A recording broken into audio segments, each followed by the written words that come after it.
E já conosco aqui, já em nossa bancada, a presença aqui do prefeito de São José dos Campos, senhor Felício Ramute. Seja muito bem-vindo, senhor prefeito de São José. E a gente começou com essa notícia aqui, lembrando que São José incentiva realmente o uso do transporte autossustentável, do transporte sustentável aí, e isso tem aumentado muito. É um modal que veio para ficar, não é, prefeito? Bom dia, Glauco. Bom dia, Zé Guilherme. Bom dia ao nosso oftalmologista das estrelas, doutor Sebastião. É um prazer estar aqui com vocês. De fato, Glauco, nós temos investindo muito na micromobilidade, com as bicicletas compartilhadas, os patinetes. Assumimos com aproximadamente 78 quilômetros de ciclovia e devemos encerrar a gestão em 2020 com quase o dobro, com aproximadamente 150 quilômetros de ciclovia. Nesse momento, nós já estamos com quase 100 quilômetros de ciclovias, então aumentamos bastante já o número de ciclovias na cidade. E o que é importante é a gente valorizar todos os modais. A gente tem que valorizar quem anda de ônibus, né, o transporte público, tem que valorizar quem anda de carro, tem que valorizar quem anda de bicicleta, quem anda a pé. Cada vez mais os deslocamentos têm sido feitos a pé, principalmente quando a gente cria centralidades urbanas, que é o objetivo do nosso plano diretor. Vamos continuar investindo e até 2020 entregar aproximadamente 150 quilômetros de ciclovia para São José. Prefeito, pegando um gancho aí na micromobilidade, e o programa de calçadas? Então, nós devemos agora, bem lembrado, Sebastião, nós já tivemos um grande programa na época do ex-prefeito Eduardo Cury, que é a Calçada Segura.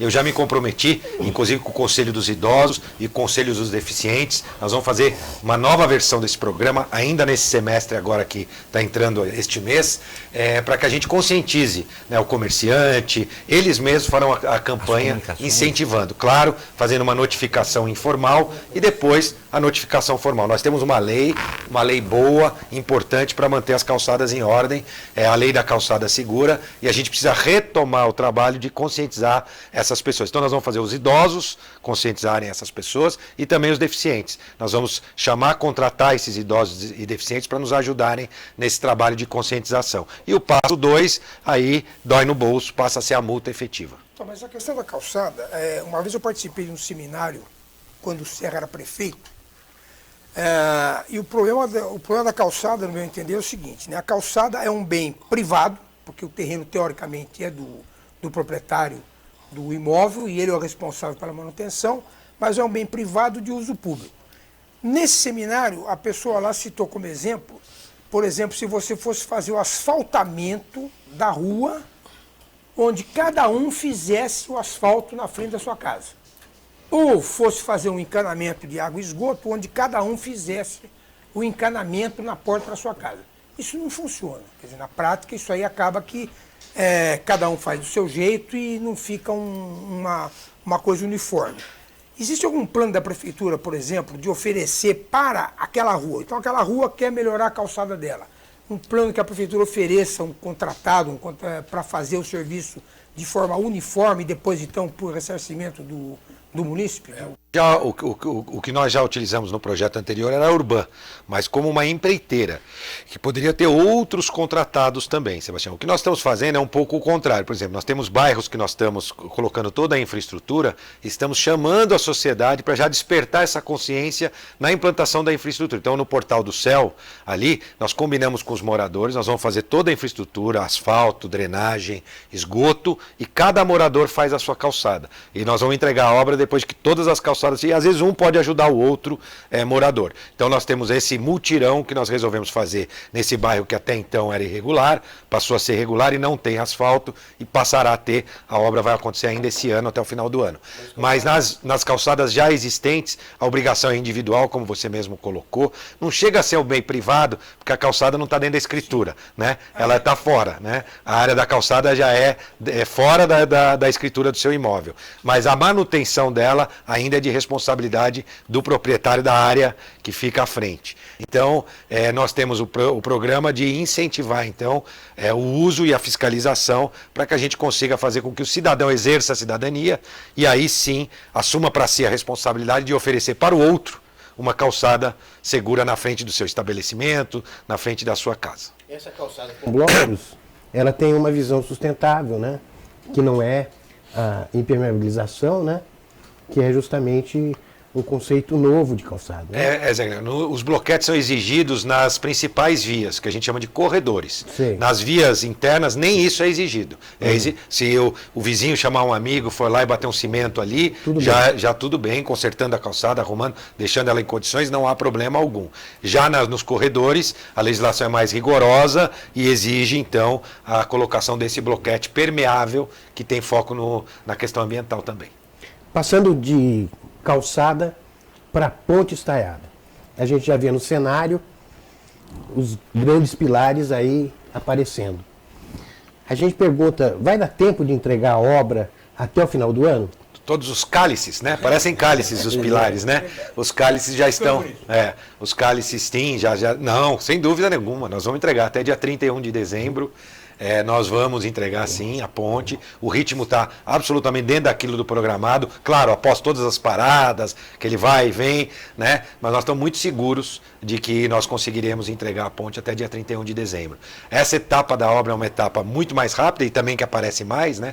A etapa anterior é uma etapa, né? E muita gente confunde, porque a medição da obra hoje, no levantamento da prefeitura, 40% da obra já está realizada, falta 60%. Mas é a medição financeira, quando a gente fala isso. Né? Então essa parte do financeiro, o maior investimento é agora, porque depois vem a parte de asfalto. Então o maior gasto vem nesta etapa. Então se acelera muito mais os recursos, a colocação dos recursos nessa etapa. Portanto, ela é muito mais rápida do que a etapa anterior. Então a gente tem toda a convicção de que até 31 de dezembro... Eu não posso falar isso aqui na imprensa, tá certo? Faz de conta que eu estou falando aqui entre a gente e amigos, mas a gente ainda tem perspectiva, talvez, não me cobrem, hein? Não me cobrem Então de entregar antes. Né? Ô, Felício, na mesma linha, via Cambuí, via Jaguari, rotatória do gás, ponte Maria Peregrina, ponte estaiada, pergunta que vem na cabeça de todo mundo: onde é que estava esse dinheiro antes? Olha, Sebastião, é uma pergunta que eu também frequentemente encontro, muita gente me faz essas perguntas.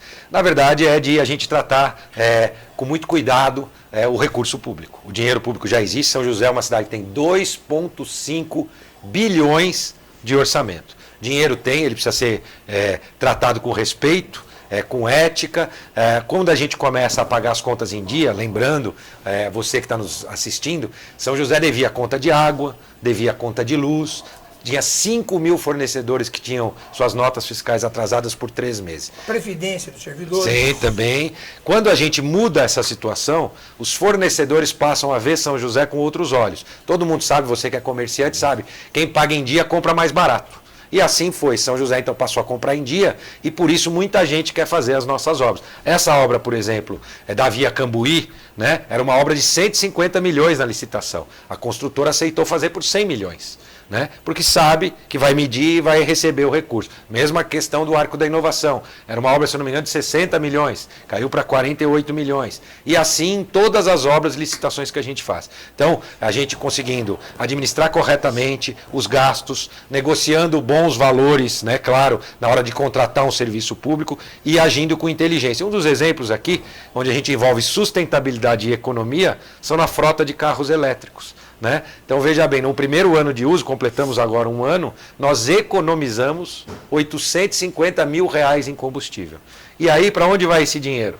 A gente pode comprar os coletes novos que a guarda tem, os uniformes, as botas, armamentos agora, a guarda terá ainda melhores armamentos agora que nós vamos comprar, acabou de chegar os calibre 12, vão comprar mais pistolas automáticas, agora a possibilidade de a gente comprar a Glock também. Então, a gente consegue reinvestir, no caso da economia que aconteceu nos veículos, que a gente tem veículos 100% disponíveis para o cidadão. Né? Antigamente, cada veículo da Guarda ficava em média de 1 a 2 meses parados na mecânica. Então, nós estamos aqui para prestar serviço. Então, a gente consegue prestar um serviço melhor, com economia e mais eficiência. Em cada área a gente tem feito isso. E no fundo, fruto do programa Economia se faz no dia a dia. É a gente cuidar de cada centavo do dinheiro público. Se vocês me permitirem, vou contar uma historinha rápida aqui. Eu lembro quando eu assumi a Urban, e logo a gente implantou lá atrás no governo Cury, eu assumi a Urban e fiz o mesmo programa que depois eu implantei como prefeito, que a economia se faz no dia a dia. E pedi a todos que economizassem em nas pequenos detalhes, nas pequenas coisas. E um dia de manhã eu cheguei, o painel de avisos da Urban tinha um saquinho cheio de clipes, lotado de clipes. Eu disse, mas o que está fazendo esse saquinho pendurado aqui, né, no painel aqui de aviso da Urban? E aí eu fui, o que acontece? A moça que limpava a Urban, à tarde, depois que acabava o expediente, ela começou então com um programa a recolher os clipes que ela encontrava no chão. E aquele saquinho já era o fruto do trabalho dela. Ela entendeu exatamente o que a gente quis dizer com economia se faz o dia a dia. E aquele saquinho nós mostramos para todo mundo, onde cada pessoa pode fazer a sua parte para a gente prestar um melhor serviço para o cidadão de São José. Já que você citou Urban, queria lembrar para o pessoal aqui que você foi pioneiro na época, né, mundialmente conhecido, porque criou o velório virtual, que eu acho que funciona ainda. Que ano foi isso? Foi em 2000, o primeiro mandato do Cury, né? Foi 2002? Não, 2006, né? E eu lembro de pessoas que estavam no Japão, por exemplo, cujos parentes tinham falecido, comentando e eu, por acaso, vivi uma situação semelhante, infelizmente não foi em São José, que eu estava viajando quando a minha mãe faleceu. Quer dizer, senti falta do velório virtual, porque realmente teria sido uma forma de eu poder ter compartilhado aquele momento com os meus familiares. Uma ideia genial, né? Inovadora, com muita coisa que você já fez. É verdade, Sebastião. Isso em 2004, né? A internet engatinhando câmeras para filmar, assim, era muito difícil e a gente conseguiu implementar isso no velório virtual. E, de fato, o primeiro velório virtual foi de uma família que estava no Japão e pôde acompanhar aquele momento do velório, mandando mensagens e vendo as imagens de toda a família que estava no Brasil acompanhando. E parecia algo diferente, esquisito para a época, né? Mas depois, hoje já se tornou, a grande maioria dos velórios hoje já tem esse tipo de serviço. Eu vou pedir desculpa, uma licença, nós temos uma participação aqui, claro, ao vivo, do Guilherme D.F. Domingues. Bom dia, prefeito, bom dia a todos. Eu gostaria que o prefeito comentasse o projeto para a utilização da área do chamado terreno das vaquinhas no Aquários. Claro. Tá? E também contasse o que a prefeitura tem feito para atrair novas empresas e startups para a cidade. Bacana. Muito obrigado pela sua participação. Lembrando que nós estamos ao vivo, participe você também. Obrigado, Guilherme. Aqui, ó, vista aqui, ó, do ladinho. Aqui, nós estamos aqui atrás da gente na janela com a vista para o terreno das vaquinhas. Na verdade, essa discussão começa no plano diretor, onde a gente coloca para a cidade e para a sociedade a importância das centralidades urbanas em todas as regiões da cidade. O que são as centralidades? São polos onde os moradores do entorno podem desfrutar de serviços, comércios, estimular esses polos para que as pessoas não tenham que se deslocar pela cidade inteira para conseguir, por exemplo, uma vaga de trabalho, ou oportunidade de ter o seu escritório, ou ir até o supermercado. Então, esses polos de centralidade. E aqui não é diferente. O Aquários, que já é uma região hoje com muitas opções de comércios e serviço, pode ampliar ainda mais com a centralidade aqui do Aquários. E o que a gente programa, então, para a lei de zoneamento e para o plano diretor? Primeiro, no plano diretor, a centralidade. Isso já foi aprovado, a cidade já concordou com isso. Segundo passo, no zoneamento. Aproveitar essa área como uma área para gerar emprego e renda para a nossa cidade. Para isso, essa área tem que atender critérios urbanísticos na nossa proposta de lei de zoneamento. Por exemplo, está previsto para esta área, quando for loteada pelo então loteador, que é uma área privada. Muita gente às vezes confunde, mas o prefeito vai fazer isso lá? Não, ela tem um proprietário e esse proprietário, caso queira lotear a área, vai ter que atender às exigências que estão no plano diretor. Uma delas é fazer uma praça maior do que a atual Praça do Aquários. Ainda maior, que já é uma atração, vem gente de toda a cidade, então é necessário uma grande praça ali para a gente poder ter esse espaço de lazer e de área verde. Segundo ponto, vias mais largas do que a região do Aquários. Qual é um dos problemas da região do Aquários? Todo mundo que mora aqui adora viver no Aquários, porque tem as coisas perto, sai a pé para fazer o que precisa, né? Mora perto, às vezes, da onde trabalha, porque eu tenho uma torre comercial perto de uma torre residencial. Então, e quais são os defeitos do Aquário? As ruas realmente precisariam ser mais largas. Porque o Aquários, quando foi concebido, foi feito para ser um loteamento residencial originalmente. Isso foi mudando de acordo com o tempo. No nosso caso, não. Ele já vai nascer essa nova, vamos chamar de novo Aquários, já com vias muito mais largas, uma grande praça central. Aí sim, estimulando a construção de edifícios, de prédios comerciais e residenciais, com a possibilidade de altura, desde que tenha recuos necessários para a altura. Existe uma regrinha que é a altura dividido por 6. Então, se a pessoa quiser fazer um prédio de 30 andares, vamos arredondar aí uns 100 metros de altura, ele vai ter que deixar ali pelo menos por volta de 20 metros de cada lado de recuo. E além disso, a gente criou um conceito que tem em Las Condes, no Chile, que chama fruição pública ou fachada ativa. O que é isso? A ideia é que os prédios não tenham muros, eles sejam abertos para que as pessoas possam andar pelas calçadas. Isso é a fruição pública. E se o empreendedor quiser fazer um prédio assim, ele vai ter benefícios na sua outorga onerosa, que é o direito dele de construir todos esses andares. Então tem parte aqui do terreno que pode ter prédios de até 40 andares, vai ter parte que pode ter prédio de 20 andares, mas independente disso, o importante é ter bons recuos laterais e com esse conceito moderno. A gente quer construir, o proprietário, a gente quer fazer as exigências necessárias para que aqui nasça um bairro de primeiro mundo, e é essa a pretensão nossa para o empreendedor da área aqui das Vaquinhas. Pelo que eu já vi do plano diretor, é o seguinte, o dono do terreno vai preferir fazer um prédio mais alto. Quanto mais alto for o prédio, mais recuo ele vai ter que deixar. É verdade. Então vai ficar uma área mais aberta. Existe, Sebastião, um conceito antigo ainda. Imagina você um terreno que podia fazer 3 torres de 10 andares.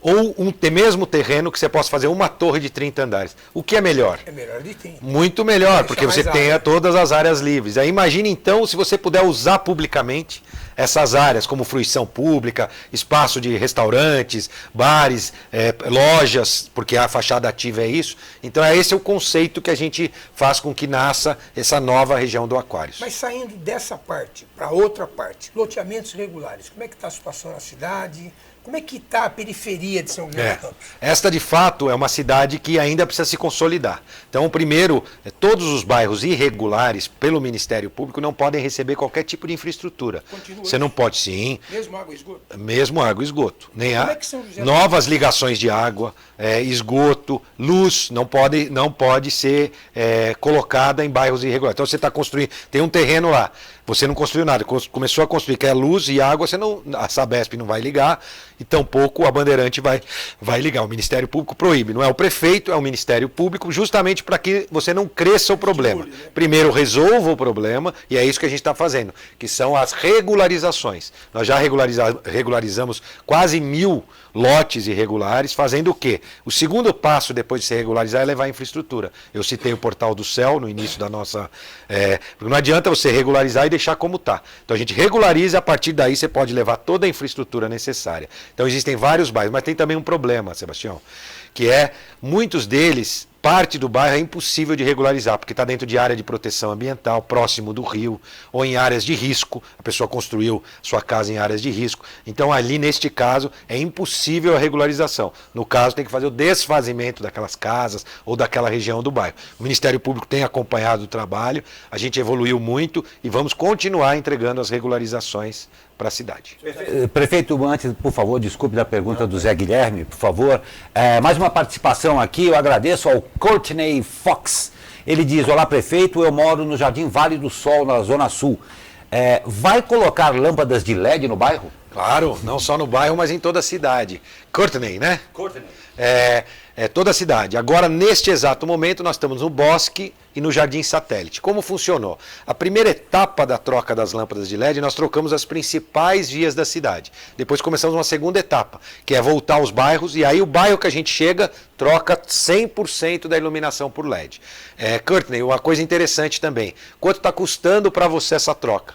Nada. Porque nós pegamos um empréstimo de 30 milhões e com a economia da lâmpada de LED, nós estamos pagando a prestação desse empréstimo. Por quê? Porque cada lâmpada que eu troco, quando eu tiro aquela lâmpada amarelinha velha e coloco uma de LED, que é mais potente, ela também é mais econômica. Então a conta de luz que a prefeitura paga diminui, sobrando recursos para pagar o empréstimo que nós estamos fazendo. Então todos os bairros de São José, até o final da gestão, terão todas as lâmpadas trocadas por LED, mais econômico, respeito ao meio ambiente, dá menos manutenção, e aí o que acontece? O próximo bairro, nós estamos no Bosque e no Satélite. O próximo vai ser o Jardim das Indústrias. Nós vamos trocar todo o Jardim das Indústrias. E assim a gente tem uma programação. Até o final de 2020, todos os bairros da área urbana, claro, de São José terão suas lâmpadas trocadas por LED. Perfeito, está aí a sua resposta. O Cutting, agradecemos demais a participação de vocês. Zé Guilherme. Não, mudando um pouquinho de assunto,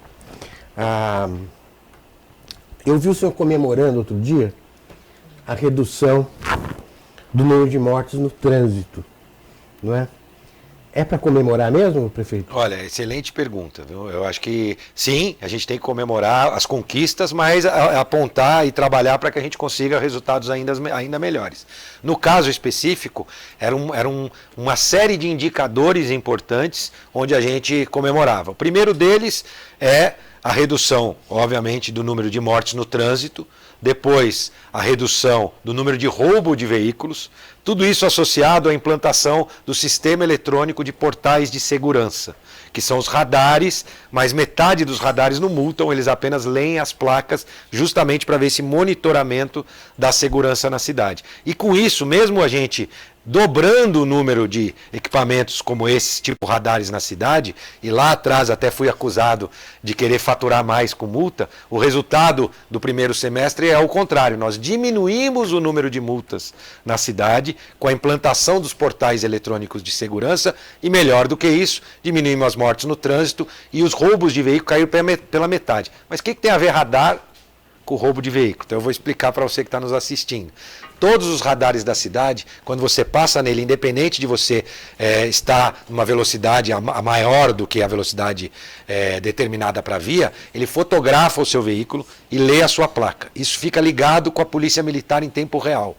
Quando tem alguma denúncia de carro roubado, imediatamente você já é acionado, a polícia já é acionada e já vai atrás daquele veículo. Aconteceu várias vezes, uma delas mais recente, um comércio que foi roubado na Zona Leste e os bandidos foram encontrados na Zona Sul porque passaram pelos equipamentos de radar e a polícia foi monitorando. Então os radares monitoram e mais do que isso, na Polícia Civil servem para investigação.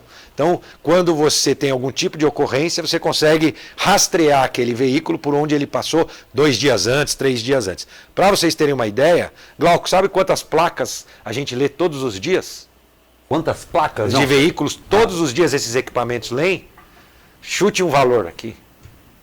100 mil, 200 mil? Umas 500 mil. 1 milhão de placas todos os dias são lidas. Claro que não tem 1 milhão de veículos. É que o seu veículo passa várias vezes em vários radares que captam a sua placa. Independente de você, no seu caso, você não está cometendo nenhuma infração, né? Mas eu posso saber por onde eu posso saber por onde você esteve ontem. Perfeito. No caso do Sebastião, se ele não me tratar bem, eu aviso a esposa dele qual tem sido o roteiro do O Sebastião. oftalmologista das estrelas, né?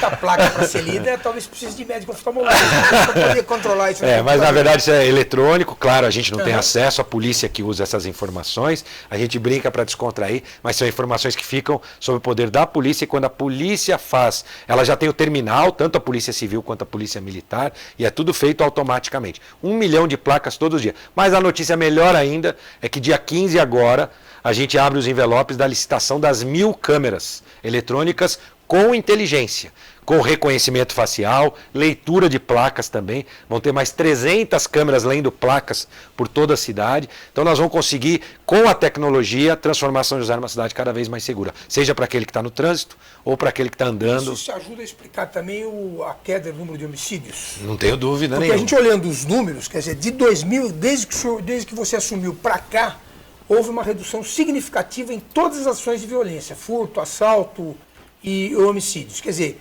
isso você está me falando da questão de monitoramento eletrônico. O que mais contribuiu para que houvesse uma redução tão drástica nos nossos índices de criminalidade? Nós criamos um programa que se chama São José Unida. Lembrando, a segurança pública é uma obrigação do Estado.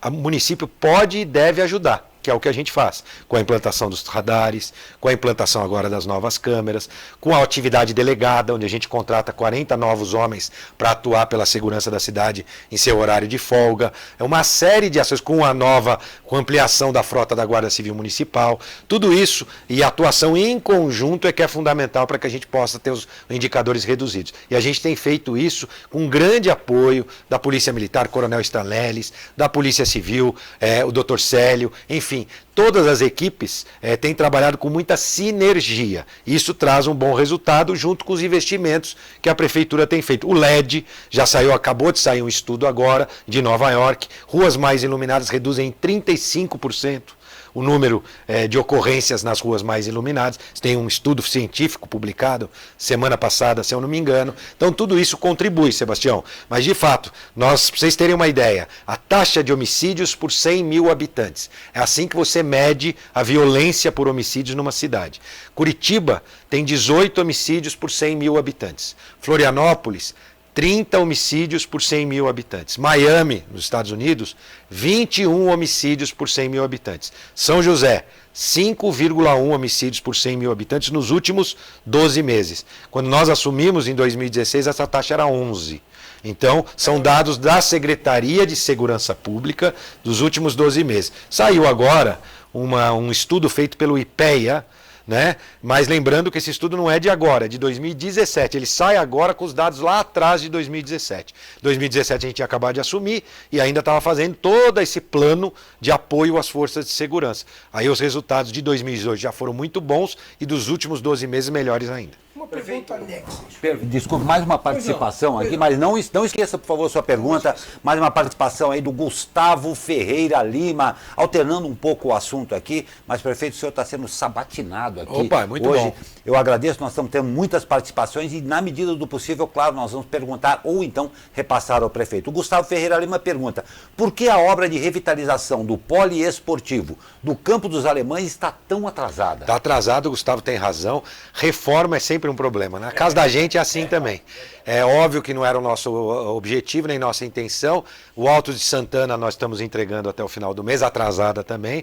E revitalizamos 4 poliesportivos. Alto de Santana, Cerejeiras, Santa Inês e o do Campo dos Alemães. Obra atrasada, a construtora já tomou as advertências necessárias, mas além disso, não só culpa da construtora, no meio aparece aquilo que não estava previsto. É um cano estourado, é uma ligação que não tinha previsão de acontecer, e reforma é sempre problemática. A nossa equipe está de olho nisso e ele tem toda a razão. Esse é um erro que a gente assume com o risco de toda a reforma. Nós vamos continuar trabalhando para entregar o poli exatamente como a gente prometeu para a população lá do Campos Alemães da Zona Sul da cidade. E na área de segurança ainda, uma coisa que incomoda muita gente, eu fiz umas perguntas antes de vir para cá hoje, são os guardadores. Alguma chance de dar um jeito nisso? Olha, Sebastião, muita gente fala e faz até uma referência, fala dos ambulantes e associa ambulante vendendo coisa na rua com guardador.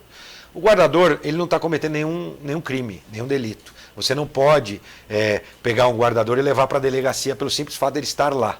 Né? Claro, se ele coagir alguém e aquela pessoa ligar para o 190 e fizer uma denúncia, a polícia vai chegar lá e pode levá-lo. Se ele riscar um carro e for pego riscando o carro e você denunciar ele, vai a polícia lá e vai também levá-lo à delegacia para esclarecimentos. Mas enquanto ele está lá exercendo essa atividade, infelizmente, a gente não tem como atuar do ponto de vista jurídico ou de segurança pública. Diferente de um ambulante que ele está vendendo um produto, o que ele está fazendo? Ele está... comércio ilegal. Né? Comércio ilegal dentro da nossa lei de fiscalização de posturas. Né? No caso do guardador, o que a gente pretende ainda e estamos estudando é um programa que a gente possa incluir esses guardadores, oficializando alguns deles, não todos, para que a gente evite novos. E aí vai depender de uma nova lei na Câmara, que provavelmente será discutida. Então existe sim esse incômodo gerado. Mas vale lembrar que se você não der o dinheiro, provavelmente ele vai desaparecer de lá. Verdade. Uma coisa que a gente falou já de obras, e acho que é muito importante a gente voltar um pouquinho nesse assunto, que é o corredor verde, né? Sim, a linha verde. A linha verde. A linha verde é anunciada por vocês, da Prefeitura. Eu queria que o senhor desse alguns detalhes desse projeto, né? Porque esse projeto depende ainda da lei de zoneamento ou não? Então vamos lá. A linha verde, ele é um projeto de desenvolvimento urbano, não é só um projeto de mobilidade. Aquela linha hoje que passa o Linhão, que sai lá da divisa com Jacareí, perto do Condomínio Eldorado, perto do Campo do Antigo, né, ali Pinheirinho, ela vem, corta toda a cidade, passa pela região central, depois passa atrás da rodoviária, atrás do Shopping Center Valley também, ali naquela região, passa atrás do estádio de futebol e depois pode seguir até o Parque Tecnológico, toda essa linha. Então o projeto é de desenvolvimento urbano. Por quê? Porque a gente implementa um transporte de massa ao longo de todo o seu percurso, a cidade já comprou 30 metros de largura aproximadamente por 20 quilômetros de extensão, que é a extensão da linha verde, e o dono da linha verde, que é a CETEP, vai fazer o quê? Ela vai rebaixar as linhas para empreender imobiliariamente. Então a gente tem na nossa parte o transporte de massa, 5 novas praças, 56 mil metros quadrados de novas praças, principalmente na Zona Sul, lá tem poucas praças naquela região, então nós vamos fazer novas praças ali na área da linha verde, e o empreendedor vai poder fazer empreendimentos imobiliários, comércios, indústrias, claro, indústrias não poluentes, edifícios dentro da área. A gente tem então 2 movimentos da prefeitura, né? O movimento do adensamento. E isso, centralidade, centralidade, adensar aonde já existe infraestrutura, que é o caso ali. E ali é adensamento também? Sim, ali poderá ter adensamento com infraestrutura. Já pode. Hoje o zoneamento já permite. É que a linha que está lá, ele precisa rebaixar aquela linha primeiro. E o que a gente quer nas centralidades é justamente isso. Nós não queremos a cidade crescendo para longe. Nós queremos aproveitar o crescimento da cidade onde já existe o transporte público, a ligação de água, a ligação de esgoto. Tem tudo lá, em toda a região, principalmente na Zona Sul, naquele primeiro trecho, que vai ali do Eldorado, condomínio Eldorado, até a Dutra, nós já temos uma grande infraestrutura pronta para receber esse crescimento que a linha verde pode trazer para a cidade. Depois das audiências públicas em relação ao zoneamento, Sim. Né, agora falta a votação. Sim. Né, os vereadores vão apreciar essa proposta, não é isso? Eu queria saber o seguinte, o senhor conhece esse movimento Desperta São José? Sim. Né, um movimento Eu não conheço o movimento em si. É um movimento que surgiu aí em função justamente dessas audiências públicas. E esse movimento ele questiona algumas posições da prefeitura em relação principalmente à mobilidade, que eles acham que a prefeitura investe muito na questão do transporte individual. O seu governo trata bem os ambientalistas? É fácil esse relacionamento? Porque a gente encontra durante aí alguns momentos pontos de tensão. Sim, e é natural, né? Eu acho que a gestão pública é isso, né? Como muita gente fala assim, Felício, você é um bom gestor, um bom administrador, você é esse prefeito que é gestor. Não existe. Prefeito tem que ser gestor e político, que pratica boa política. Seria impossível cuidar de uma cidade como São José sendo só gestor, né? A gente tem que ser gestor e político. E é esse o nosso desafio. Conversar com as pessoas, olhar no olho, entender aquelas pessoas que são contra, por que são contra. Mas vamos falar especificamente da lei de zoneamento. Primeiro, hoje é quarta, amanhã está indo para a Câmara, então, a proposta da lei de zoneamento da cidade. E essa proposta se construiu como? Primeiro, se construiu apresentando uma proposta para a sociedade que discutiu muito, né?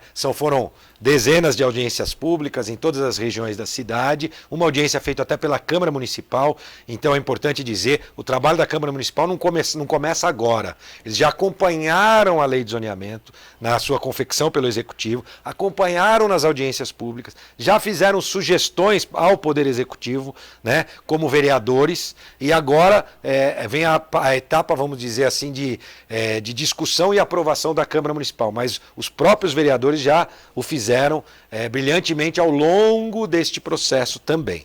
E contribuíram muito para esse texto que está aí e que será apresentado amanhã.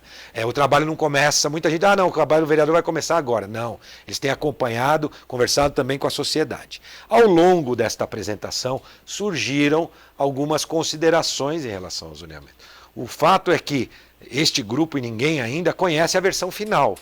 A versão final escutou a sociedade e será apresentada amanhã, né? Onde muitos apontamentos colocados pela sociedade ao longo do processo das audiências públicas serão contemplados, né? Talvez vai ser até uma surpresa para alguns membros. Agora, existem as discussões técnicas de determinados temas e as discussões também políticas. Existe a questão de política até partidária. Tem gente que é de grupos políticos que querem também fazer com que você possa ter algum desgaste em relação a esta ou aquela decisão. Isso também é natural, a gente entende, mas tem que estar atento para ver aquilo que é desejo da sociedade. Eu tenho certeza que a sociedade vai lembrar sobre a sua pergunta se a gente se dá bem com os ambientalistas. O Manara, que é o nosso secretário hoje, né, responsável pelo plano diretor, foi assessor técnico do Ministério Público de Meio Ambiente, né? Então ele conhece bem a área. Pegou muito no pé de vocês. Exatamente, e continua fazendo isso, só que agora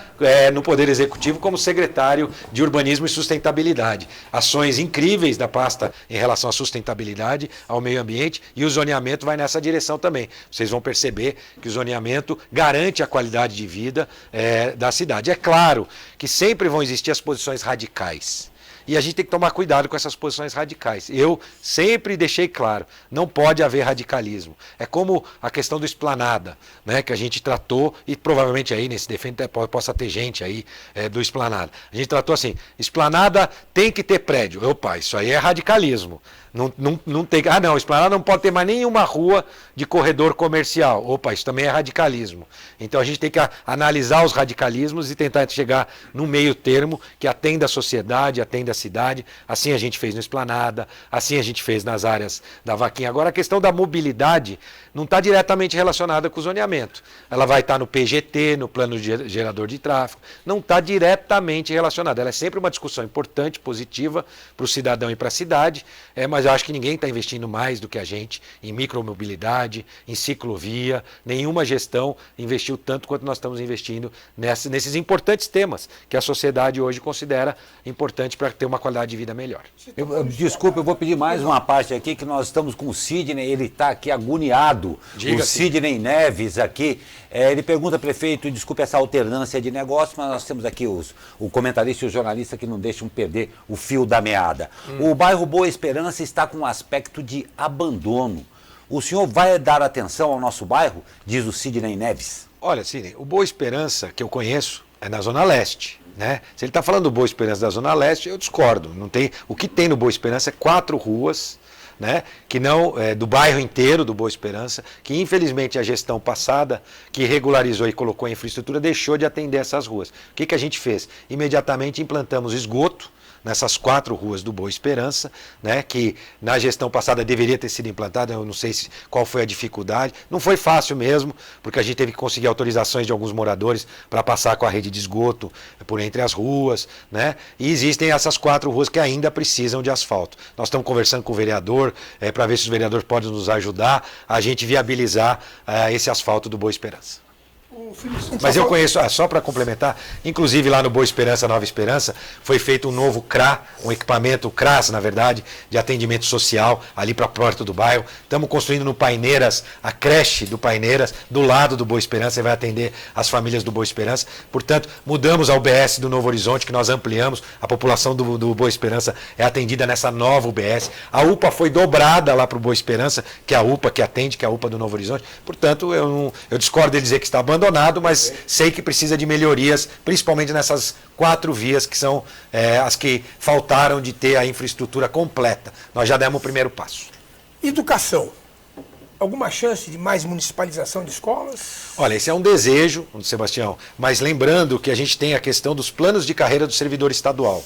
É isso que dificulta a municipalização. Por mim, 100% das escolas seriam municipalizadas, desde que o governador me mandasse o dinheiro, né, que ele gasta hoje correspondente, a gente faria isso. O que acontece é que tem um plano de carreira do servidor estadual e por direito, né, ele não pode aderir ao plano municipal. O que eu acho é que deveria ter uma política pública estadual para cidades como a nossa, que tem o desejo de assumir a rede. A gente teria todo interesse. Então, talvez o governo estadual, com uma regra no plano de carreira, compensar com alguma coisa, algum tipo de ação que o governo pudesse para incentivar municípios como o nosso a municipalizar. Nós temos interesse, sabemos fazer, porque nossa rede é uma rede com uma boa infraestrutura, com boas notas no IDEB. A rede estadual também está tendo bons resultados, principalmente nos anos iniciais. Eu ia perguntar justamente quais os ganhos de uma municipalização. Bom, uma das coisas claras que qualquer pessoa percebe é a questão da infraestrutura. As escolas estaduais, você entra dentro da escola estadual, ela tem problemas de manutenção, porque o estado está muito longe. Né? O município está pertinho, a gente consegue estar em cima das nossas escolas. Sabe que a torneira está vazando. Exatamente, a gente pintou praticamente todas as escolas. Pra você ter uma ideia, todas as salas de aula do município têm climatizador de ensino fundamental de todas as classes do município. Estamos sempre procurando manter as escolas em boas condições. O estado está muito distante, então ela acaba deixando a desejar na questão de infraestrutura. Apesar de ter um grupo de professores, principalmente nos primeiros anos, onde as notas até estão se aproximando da municipal com a estadual. Já nos anos finais a distância é mais longa também da qualidade do ensino e a gente tem que trabalhar e atuar em conjunto para poder. Porque vale lembrar que o cidadão paga o mesmo imposto, aquele que tem filho em escola estadual ou que tem filho em escola municipal. Quando eu falo de municipalizar, é ensino fundamental, tá? O ensino médio continuaria sendo do Estado. Então você não acha que o Estado de São Paulo, o mais rico do país, né? O PSDB está no governo, ficou no governo há mais de 20 anos. Não é um meio esquisito a gente ter ainda escolas maltratadas? Será que não seria realmente o caso? Não houve uma época em que a prefeitura assumia a manutenção dessas escolas numa contrapartida do Estado? Não está na hora do Estado de São Paulo realmente resolver esse problema no Estado? Olha, Sebastião, nós nunca assumimos a manutenção das escolas, até porque existe a regra dos 25% da educação. Sim. E esse valor não poderia ser utilizado como os 25% da educação. Então existem marcos legais que dificultam ainda mais. Se eu quiser investir numa escola estadual, eu coloco dinheiro e não há o cômputo como os 25% da educação. Então, tem uma série de legislações e amarras que deveriam ser discutidas, colocadas nas mesas. Eu tive, por exemplo, com o ministro Paulo Guedes. Ele disse que tinha a ideia, inclusive, de desobrigar os 25%. Eu fiz uma sugestão ao ministro lá. Falei, ministro, não faça isso assim, desta forma. A minha sugestão, você que é fã, assim como eu, da meritocracia, ofereça esse benefício àquelas cidades que, como São José dos Campos, atendem às metas e objetivos do IDEB. Porque aquele município que alcança as notas do IDEB e suas metas é que devem ter esse benefício. Aqueles que não devem continuar tendo a obrigatoriedade de investir porque estão investindo mal. Né? Então eu disse para ele que acoplar isso a uma meritocracia ficaria ainda melhor para o projeto dele de retirar a obrigatoriedade dos 25%. Porque aí não corre risco de um prefeito começar a deixar de gastar na educação, a nota começar a cair e ele não ter nenhum compromisso com isso. Tem cidades também que tem uma arrecadação muito alta, e a Ilhabela provavelmente está nessa situação, que ela não consegue gastar os 25%. Isso mesmo, mas ela tem que ter bom resultado na escola, porque senão ela fica desperdiçando o recurso e não tem resultado de aprendizado. Então, se ela tiver resultado de aprendizado, ela pode deixar de gastar. Essa foi a minha sugestão, na verdade, humildemente, minha sugestão ao ministro Paulo Guedes. E a saúde? Só um minutinho, mais uma participação aqui, não esqueça, por favor, doutor. O Roberto Martins Nogueira, ao vivo aqui com a gente, ele pergunta, o semáforo inteligente da Avenida dos Astronautas não deu certo?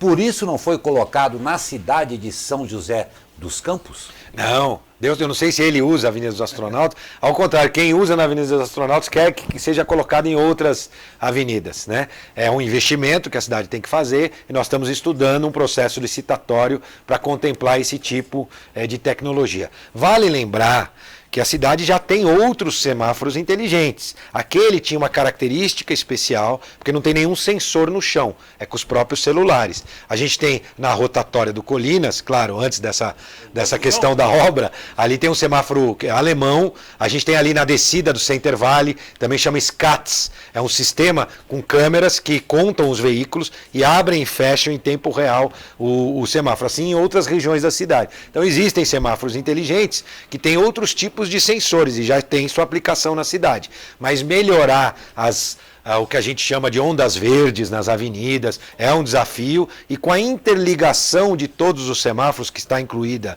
na licitação das 1000 câmeras, porque a licitação das 1000 câmeras vai licitar as câmeras, toda a interligação da rede de semáforos de todos os próprios públicos da cidade e, por fim, o novo CCO, né? O novo CSI, que a gente chama, que é o Centro de Segurança e Informação, que vai ser lá no Parque Tecnológico.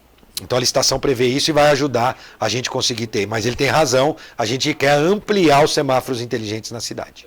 Prefeito, toda vez que se faz uma pesquisa na população, aparece saúde, segurança e transporte, né? Isso varia quem é o primeiro, quem é o segundo e tal. Você tem ideia de como é que era quando você entrou, tem ideia de como é que é hoje? E o que falta para melhorar na saúde, por exemplo? Sebastião, tem um índice antes do transporte aqui na nossa cidade, que é o emprego. Né? A questão do desemprego, que é da crise nacional. Então hoje ela está ali, até às vezes em segundo lugar. Né? Saúde, emprego, segurança ou segurança e emprego ali tem uma variação entre um e outro. A saúde pública é um desafio para qualquer gestor público de qualquer cidade. São José dos Campos tem feito a lição de casa, não é à toa que nós, pelo índice do Indisat, somos considerados o melhor serviço de prestação de serviço na área de saúde entre as 10 maiores cidades do estado de São Paulo. Avaliação do cidadão, né, a nota que o próprio cidadão dá. Tem um fenômeno em São José que eu posso garantir a você. Quem não usa a saúde pública avalia ela pior do que quem usa a saúde pública. Porque ela é contaminada com as notícias, às vezes, de outras cidades, de outros, e às vezes até com notícias negativas também de São José. Para vocês terem uma ideia, nós atendemos 9.000 consultas todos os dias. 180.000 consultas todos os meses. Imagina você, Zé Guilherme, Glauco, se 0,5% das pessoas tiverem algum tipo de reclamação. E olha que 0,5% é pouco, né? Então seriam aproximadamente, se eu arredondar para 200, nós teríamos 1.000 pessoas com algum tipo de reclamação, ou porque a recepcionista não atendeu ela com a qualidade que ela imaginava, ou a enfermeira que ela passou, ou o próprio médico, às vezes, com pressa, atendeu ela. Então, se 0,5%, então a gente sempre vai ter, o que a gente tem que estar atento é ver se a reclamação, ela é uma reclamação onde a gente pode ter uma ação de melhoria específica para melhorar o atendimento como um todo. Então, isso que a gente tem que estar atento. Então, são 200.000 consultas. Nós temos 700.000 habitantes. Metade dos habitantes de São José, aproximadamente, um pouco menos hoje, tem plano de saúde. E vocês sabem quantos cartões do SUS nós temos emitidos com o endereço da cidade? 1.200.000 cartões do SUS. Para 700.000 habitantes. Não dá para saber de onde eles são? Já, exatamente. Então, quanto mais a gente oferece melhores atendimentos na saúde, mais gente de fora vem para usar o nosso serviço da saúde. E aí você está certíssimo, Zé. Agora o que nós estamos fazendo?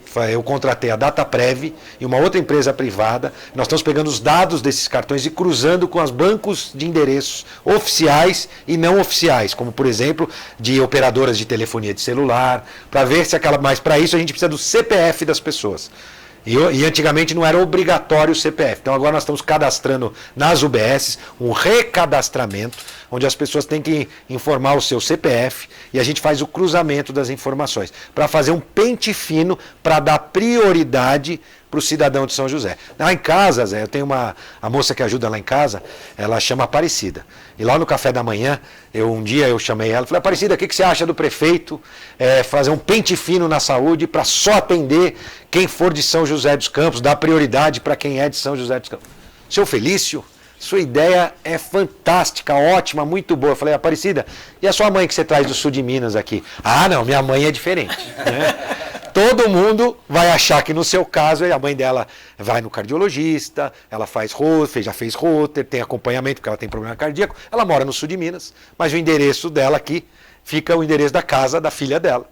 Né? E assim como ela, nós temos milhares de pessoas que se aproveitam do nosso bom serviço de saúde, ou acima da média do país, para poder se atender. Então a gente precisa fazer esse pente fino, lembrando que urgência, emergência, hospital, isso você tem que atender qualquer pessoa vindo de qualquer município. Mas qual que é o gargalo na saúde hoje? Que você consegue ver? Olha, neste momento o que a gente fez? Na rede básica, a gente criou o OBS Resolve, Sebastião, e aumentamos em 26% a quantidade de consultas. Evoluímos muito na rede básica. Não falta medicamento, entrega de fralda em casa, conseguimos fazer a lição de casa na rede de atenção básica. Segundo passo, o que aconteceu com isso? Aumentou o volume de consultas com especialistas, né?